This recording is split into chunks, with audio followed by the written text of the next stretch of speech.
জঙ্গলের হোটেলে কে এই রহস্যময় নারী মিলাতি, যে কিনা এত বছর পর্যন্ত জীবিত আছে। এই ভয়ঙ্কর হোটেলে যারাই আসে তারা আর জীবিত ফিরতে পারে না, এমনকি লাশও পাওয়া যায় না তাদের। তো এর পেছনে রহস্য জানতে পুরো ভিডিও জুড়ে আমাদের সঙ্গেই থাকুন। শুরুতেই দেখা যায় একজন পুলিশ অফিসার হোটেলে তাদেরই একজন পুলিশ সদস্য ওসমানকে খুঁজতে এসেছে, যে এই হোটেলে তল্লাশি করতে এসেছিল। অফিসার ওসমানকে খুঁজতে ভেতরে যায়, কিন্তু ভেতরে কাউকে দেখতে পায় না। এরপর সে দেখে দেয়ালে আঁকা ছবিগুলো নড়াচড়া করছিল, কিন্তু দেখে মনে হয় যেন ভূমিকম্প শুরু হলো। আর তখনই সেখানে একজন মহিলা বেরিয়ে আসে এবং অফিসারকে একটি কোড়াল দিয়ে মেরে হত্যা করে। এরপর সিন কাট হয় আর আমাদের ফ্ল্যাশব্যাক দেখানো হয়, যেখানে একটি পরিবার কোথাও যাচ্ছিল। এখানে এই ছেলেটির নাম হলো জিমি, তার মা জেসমিন এবং তার বাবা করিম। আসলে জেসমিনের মা মারা গিয়েছিল, তাই তারা তাকে দেখতে যাচ্ছিল।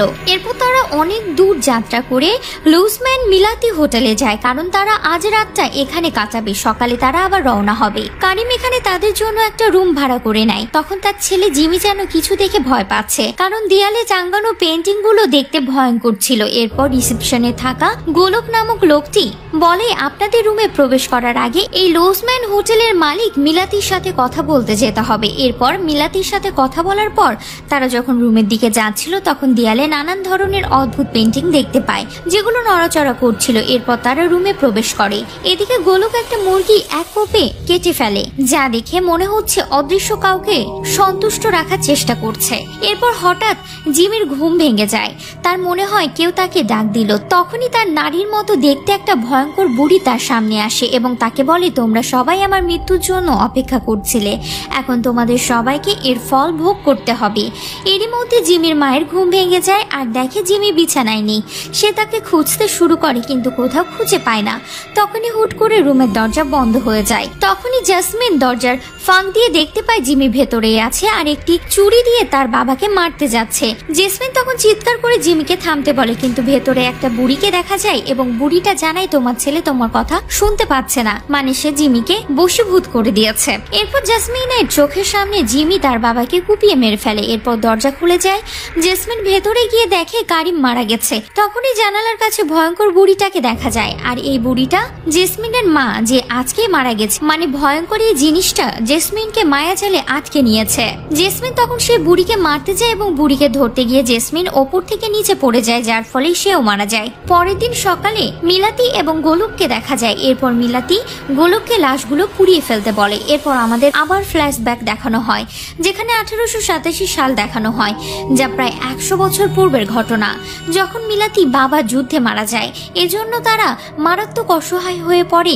মিলাতির মা তখন গর্ভবতী ছিল, এজন্য মিলাতি মা একজন কালো জাদুকরের কাছে যায়, কিন্তু এই কালো জাদুর সাহায্য নিতে গিয়ে মিলাতির মা অদ্ভুত এক রোগে আক্রান্ত হয়ে যায় এবং সে অভিশপ্ত হয়ে যায়, এবং এই অবস্থায় জন্ম নিয়েছিল মিলাতি। এজন্য মিলাতির মা তখনকার একজন ডাক্তারের সাহায্য নিতে চায়, যার নাম ডক্টর কুসুম। কুসুম কিন্তু একজন সায়েন্টিস্ট। এরপর মিলাতির মা কুসুমের কাছে আসে। কুসুম মিলাতির মায়ের এমন অদ্ভুত রোগ দেখে অবাক হয়ে যায়। এরপর সে মিলাতির মাকে গভীর রাতে গোপনে আসতে বলে। এরপর গভীর রাতে মিলাতির মা সে ডাক্তারের কাছে আসে, সাথে ছোট্ট মিলাতিকেও নিয়ে আসে। আর এটা কিন্তু সে বাড়িটা, মানে লুজম্যান মিলাতি হোটেল। তবে এদিকে মিলাতিদের পিছন নিয়েছে গ্রামবাসীরা। আসলে গ্রামবাসীরা জেনে গেছে মিলাতির মা কালো জাদু করে অভিশপ্ত এবং ভয়ঙ্কর রোগে আক্রান্ত, এজন্য তাকে হত্যা করতে গ্রামবাসীরা তার খোঁজ পেয়ে এখানে চলে আসে।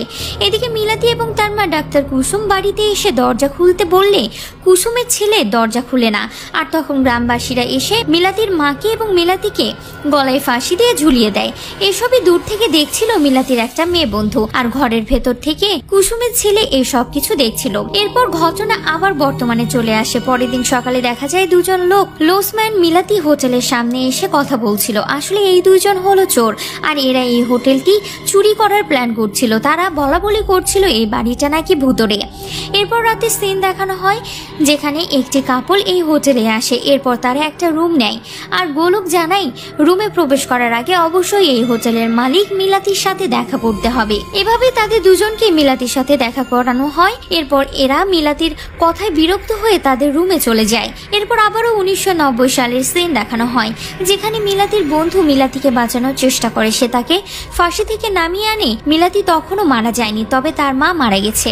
মিলাতির বন্ধু মিলাতিকে তার সাথে নিয়ে যেতে চায়, কিন্তু মিলাতি তার মায়ের সাথে সাথে থাকতে চায়। পরের দিন সকালে ডাক্তার কুসুমের ছেলে শিকাত বেরিয়ে এসে দেখতে পায় মিলাতির মা ঝুলে আছে রশিতে এবং মিলাতি নিচে বসে আছে। পরের সিনে দেখা যায় কুসুম মিলাতির মায়ের লাশ দেখে এবং কিছুটা দুঃখ পায়। আর সেখানে দেখা যায় এই রুমেই লুকিয়ে আছে মিলাতি, মানে কুসুমের ছেলে মিলাতিকে এখানে লুকিয়ে রেখেছে। এরপর কুসুম একটা মরদেহ আনে গবেষণার জন্য আর লাশটি কাটতে শুরু করে, কিন্তু হঠাৎই লাশটা জেগে ওঠে। তখনই তার পেটে ছুরি ঢুকিয়ে একেবারে মেরে ফেলে। আসলে এই লাশটা একেবারে মারা যায়নি, এটি অচেতন হয়েছিল আর এই সব কিছু মিলাতি দেখছিল। এরপর আবার বর্তমানে সিন দেখানো হয় যেখানে সে কাপলরা রুমে শুয়েছিল, তবে খাটের নিচে কিছু একটা তাদের উপর নজর রাখছিল। এদিকে বাহিরে দেখা যায় সে দুইজন চোরকে তারা দিনের বেলায় প্ল্যান করেছিল এই হোটেলে চুরি করার। এরপর আবার সিন ফ্ল্যাশব্যাকে যায় যেখানে দেখা যায় ডাক্তার কুসুম তার মৃত স্ত্রীর লাশ এখনো দাফন করেনি, মানে শুটকিরিয়াই রেখেছে। এটা নাকি তার প্রখর ভালোবাসার স্মৃতি, এর জন্য সে দাফন করেনি, কারণ সে তার স্ত্রীকে অনেক ভালোবাসে। এরপরে দেখা যায় ডক্টর কুসুম মিলাতির মায়ের লাশ কাটার জন্য প্রস্তুতি নিচ্ছিল। তখন সেখানে লুকিয়ে থাকা মিলাতি বের হয়ে আসে এবং তার মায়ের লাশ কাটতে নিষেধ করে। তখন কুসুম তাকে ধরে নিয়ে উপরের একটি ঘরে শিকলবন্দি করে রাখে, মানে শিকলবন্দি করে মিলাতিকে আটকে রাখে। আর তখনই কুসুমের মনে হয় তার স্ত্রী জীবিত হয়ে হেঁটে চলেছে। কুসুম পিছন পিছন যাচ্ছিল এবং তার স্ত্রীকে ডাকছিল, তবে কিছুক্ষণ পরে কুসুম বুঝতে পারলেও এটা তার স্ত্রী নয়, ভয়ঙ্কর অদ্ভুত কিছু একটা। কুসুম একজন সায়েন্টিস্ট, এর জন্য সে ভূত প্রেত বিশ্বাস করতো না। তখন কুসুম মিলাতির কাছে গিয়ে বলে, তুমি এখানে এসেছো কেন? মিলাতি জানায়, আমার মায়ের জন্য, কারণ তার ভেতর প্রবল শক্তিধর কোনো খারাপ অভিশপ্ত কিছু রয়েছে, এর জন্য আপনি দয়া করে তার শরীর কাটবেন না। যদি কাটেন তাহলে তার প্রতিটি রক্তের ফোঁটায় এ বাড়ি অভিশপ্ত হয়ে যাবে। এরপর সিন আবার বর্তমানে চলে আসে আর দেখা যায় সেই দুইজন চোর হোটেলে ঢুকে ইচ্ছে মতো চুরি করছিল, তবে ভয়ঙ্কর কিছু তাদের প্রতি নজর রাখছিল। তবে তাদের দুজনের ভেতর একজন চোরকে একটা পুতুল পেছন থেকে সে বারে বারে ছুরি দিয়ে মারতে থাকে এবং অন্য চোরটি মিলাতির ঘরে ঢোকে আর সে মিলাতিকে দেখে তার পেটে ছুরি ঢুকিয়ে দেয়। অন্যদিকে দেখা যায় কাপলরা হঠাৎ বুড়ো হয়ে যায় এবং একজন বিছানা থেকে পড়ে মারা যায় এবং একজন বাথটাবে ডুবে মারা যায়। আর এদিকে মিলাতি এখনো মারা যায়নি, সে চোরের হাত থেকে ছুরিটা নিয়ে তাকে মেরে জানালা দিয়ে নিচে ফেলে দেয়। অন্যদিকে ভেতরে থাকা সেই চোরটির খারাপ অবস্থা, সে ভয় পেয়ে এমন একটি রুমে চলে আসে যেখানে সে একটি তালাবদ্ধ লকার দেখতে পায় এবং সে লকারের ভেতর থেকে শব্দ হচ্ছিল। এই চোরটা তখন সে দরজা খুলে দেয় এবং খুবই হিংস্র একটি ব্যক্তি এসে তাকে ছিঁড়ে তার মাংস খেতে থাকে। অন্যদিকে উপর থেকে যে চোরটা মাটিতে পড়ে গিয়েছিল সে এখনো মরেনি, কিন্তু তার শরীরের অবস্থা খুবই খারাপ। এভাবে সে গাড়ি চালিয়ে কোনো মতেই লসমান মেলাতির এরিয়া থেকে বের হতে থাকে, কিন্তু দেখা যায় পেছন থেকে গোলক গুলি করছিল, কিন্তু সে বেঁচে পালিয়ে যায়। এরপর মিলাতি এবং গোলককে দেখা যায় মিলাতি ওইসব লাশগুলোকে পুড়িয়ে ফেলতে বলে। এরপর সিন আবার ফ্ল্যাশব্যাকে যায় যেখানে কুসুমের ছেলে বড় হয়ে গেছে এবং জানা যায় সে তখনকার দার্শনিক পদে নতুন নিয়োগ পেয়েছে। মিলাতি জানাই, তোমার দার্শনিক পদে জয়েন করা উচিত। আসলে কুসুমের ছেলে চাচ্ছিল মিলাতির সাথে এখানে থাকবে, কিন্তু মিলাতি তাকে এখানে রাখতে চাচ্ছে না এবং এভাবে কুসুমের ছেলে সেখান থেকে চলে যায়। এরপর আবার সিন কাজ হয় আর দেখা যায় কিভাবে মিলাতির মায়ের শরীরে থাকা অভিশপ্ত খারাপ শক্তিটা ছড়িয়ে পড়ে পুরো বাড়িতে।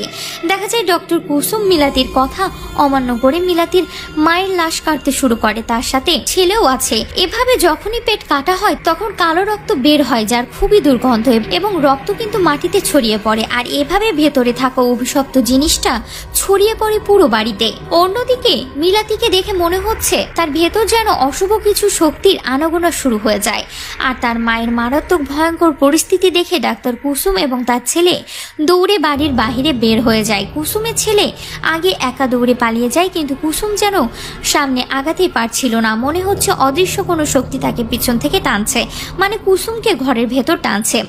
এভাবে কুসুমকে ভেতরে নিয়ে যাওয়া হয় এবং পুরো বাড়ির জন্য নিস্তব্ধ ও ভয়ঙ্কর রকমের পরিবেশ। এবং তখন থেকে মিলাতি অত্যন্ত শক্তিশালী এবং অসাধারণ মানুষ হয়ে যায়, মানে অমরত্ব পেয়ে যায়। এবং ডক্টর কুসুমের এই বাড়ি পরবর্তীতে অভিশপ্ত হয়ে যায় এবং এটা মৃতদের হোটেল হিসেবে পরিচিত হয়। মিলাতি মায়াজালের এক রহস্যময় প্রতিশোধের ফাঁদ পেতে রেখেছে এ বাড়িতে, যেখানে একবার ঢুকলে জীবিত হয়ে বের হওয়া সম্ভব না।